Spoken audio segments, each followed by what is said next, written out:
మీకు హార్డ్ వర్క్‌కి, స్మార్ట్ వర్క్‌కి తేడా తెలుసా?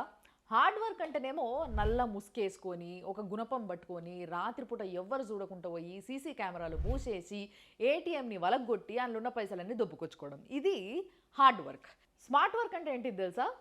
మంచిగా ఒక సల్ల ఏసీ కార్ మాట్లాడుకొని, బ్లేజర్లు, గీజర్లు గుట్టించుకొని, ఏసేసుకొని, ఇంగో ఇది నా ఐడీ కార్డ్ అని ఒక ఆర్బీఐ ఐడీ కార్డ్ ఇట్లా క్రియేట్ చేసుకొని, ఫ్లైఓవర్ మీదకి వెళ్ళిపోతున్న ఒక సీఎంఎస్ వ్యాన్ని అడ్డం పడి ఆపేసి అందులో ఉన్న 7 కోట్లు దర్జాగా అట్లానే మన కార్లకు షిఫ్ట్ చేసుకొని వెళ్ళిపోవడం. దీన్ని స్మార్ట్ వర్క్ అంటారు అన్నట్టు. ఈ స్మార్ట్ ఇన్సిడెంట్ జరిగింది బెంగళూరులో. మీరు చూస్తున్న సీఎంఎస్ వ్యాన్ ఉంది కదా, ఇది బెంగళూరులో ఒక ఫ్లైఓవర్ పైన అనమాట.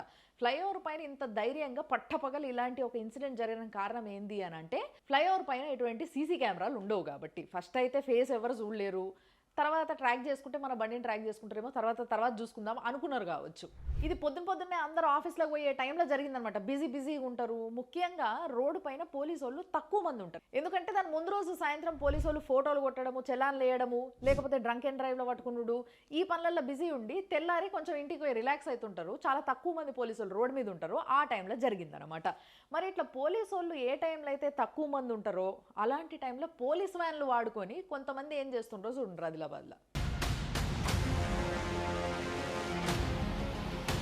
అయ్యా ఇదేంది పోలీసు వాళ్ళ వ్యాన్ ఇట్లా రీల్స్ వేసుకునేటందుకు రెంట్కి ఇస్తున్నారా అని అనుకునేరు. అది రెంట్కి ఇచ్చిన పోలీస్ వ్యాన్ కాదు, హోంగార్డ్ నిర్లక్ష్యం వల్ల వాళ్ళు పోయి మంచిగా రీల్స్ చేసుకుంటున్నారు అనమాట. కానీ తర్వాత ఆ పిల్లల్ని పట్టుకున్నారు. అందులో ఇద్దరు ఎవరైతే వెనక నుంచి ముందు నుంచి దిగిన ఒక ఆయన 19 ఇయర్స్, ఒక ఆయన 16 ఇయర్స్ పిల్లగాడు. ఆ 19 ఇయర్స్ పిల్లగాని పేరు షేక్ ఫయాజ్.